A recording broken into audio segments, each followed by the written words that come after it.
Eto na nga ho, 'di ba? Tayo alam na talaga natin mga bossing at mismong galing na po kay Bato de la Rosa na meron siyang warrant of arrest, 'no? Ngayon, ano sabi ng PNP diyan? PNP tutulong versus posibleng pag-aresto sa co-accused ni Duterte. Ayan ha. Tapos sasabihin na naman po ng mga DDS, Mark Ramos, fake news ka. Kasi wala namang warrant of arrest kay Bato de la Rosa. Ganyan na naman po yan. Ngayon, wala na akong mga nakikita doon sa mga DDS na nasa na yung ICC? Di ba? Nung una, talagang yung mga DDS, ibang klase. Mark Ramos, nasa na yung pinagyayabang mo na ICC? Wala ka, fake news ka. Ang dating Pangulong Duterte. Sana bukas na bukas, nandiyan na yung ICC, imbestigahan na nila. Ganon. Ngayon, wala na ako nakikitang ganon. No? Sabi ni Ruel Pabalate, talagang nakikinig at nanonood to si Ruel Pabalate. Don't me, Carmina. Kung gusto mo, magsampa ka ng kaso. Pati yung reporter, pati yung newscaster na pag-initan po. Hindi, kayo ganyan, ganito. No? Gusto niyo magsampa kayo ng kaso. Gagalit.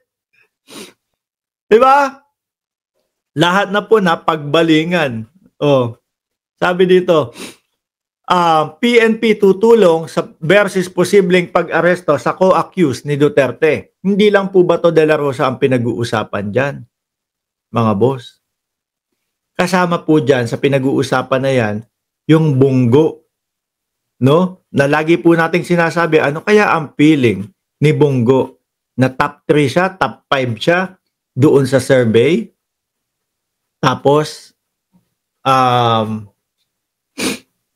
top 3, top 5, tapos maaaresto ng ICC. Kasi ang pagkakasabi ni dating Senador Trillanes, merong second batch, which is, eto na nga po yung mga pangalan nila. Bato, Bunggo, Albayalde, Danao. Danao, tama ba ako?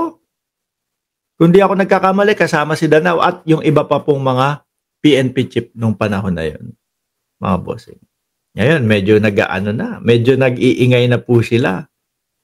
Kasi nagulat sila eh. Nagulat sila na, talaga palang may ICC.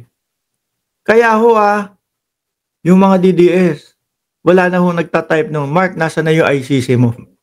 Ayan, dumating na po yung hinahanap nila. Sabi ni Angela Hero, kasama si Medaldal. Kasama ba si Medaldea? Baka kasama yan. Executive Secretary. Wala na pong mga naghahanap kasi alam na nila na meron talaga. Eto, sabi ni Bato, sabi dito ng Pilipinas Today, nakahanda umanong tumulong ang Philippine National Police. Lagot. Sa International Criminal Police Organization or Interpol, no? Sakaling maglabas ng karagdagang arrest warrant ang International Criminal Court. Syempre walang yan. Walang exemption yan. Wala pong magiging VIP dyan. Si dating Pangulo, inaresto tapos si Bato hindi. No? Nandiyan ang PNP. Kung ano yung ginawa namin kay dating Pangulo, kay Bato, doon sa mga co-accused, ganun din ang gagawin namin. Pero tingin ko, kay Bato, kung 7,000 yung binalita na iniready ng PNP para umaresto kay dating Pangulong Duterte, tingin ko kay Bato baka 10,000 yan. Bakit po? Kasi kitang-kita kay Bato na talagang hindi papaaresto to no? May tsansa naman laban si Bato, mga kababayan. Sa nakikita ko po na niya, kilos at galawan niya, feeling ko manlalaban to. Manlalaban to kapag kayong talagang nahuli na siya. Pagka nakubkub na siya. Senator Bato, wag ka nga abot sa punto na ganun. Sayang ang buhay. No? Sabi nga nung iba dun, sayang ang tato. Diyan sa inyo, sayang ang buhay. Patunayan nyo.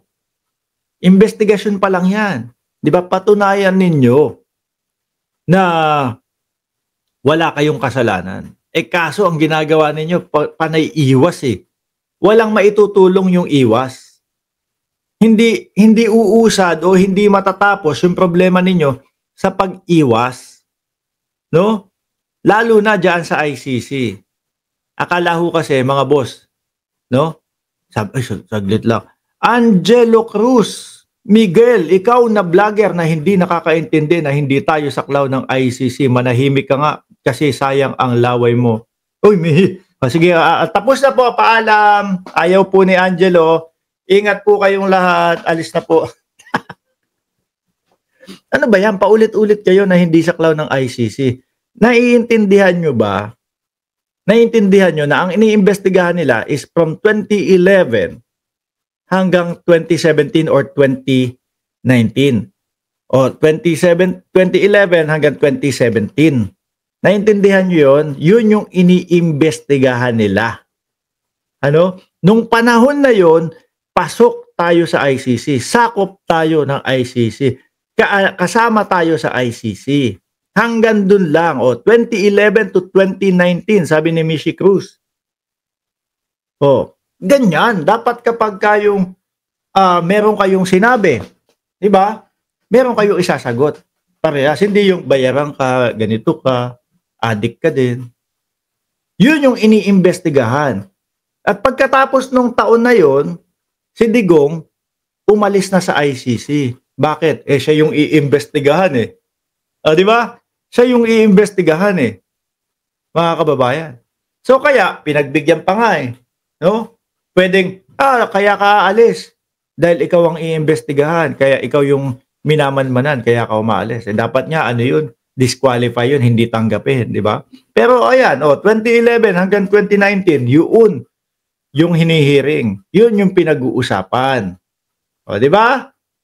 Now you know. Kasi po yung mga DDS, puro galit na lang po ang inaano eh. Sila po hindi naiintindihan. Tungkol naman, bakit na-aresto? Sabi ng Pangulo, sabi ng Pangulo, Malacanang, kasama ang Department of Justice, hindi tutulong sa investigasyon ng ICC ang Pilipinas. Nangyari ho. Walang pakikipag-ugnayan ang Pilipinas sa ICC. Kaso si ICC kaibigan si Interpol. Kung si ICC rumekta sa PNP, sabihin, wala yan. Hindi kami dyan, hindi kami kaanib ninyo ngayon eh. Ganun sasabihin niya. Pero ang ginawa ni ICC, pumunta doon sa friend niyang Interpol, si Interpol hindi kayang tanggihan ng Pilipinas. No? Malaki ang respeto ng Pilipinas sa Interpol. Kaya nga nahuli sila Tebes, si Alice Go, dahil sa pakikipagtulungan ng Interpol sa Pilipinas. Di ba? Tapos tayo, sila yung nakikiusap sa atin, babaliwalain. Kaya ayun. Kaya kay Bato de la Rosa, PNP pa din po ang magse-serve ng warrant of arrest nito. Ganon din po ang proseso.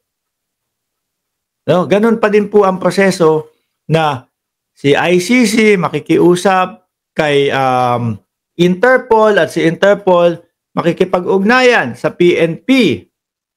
No? Tapos, ayun na, huli na.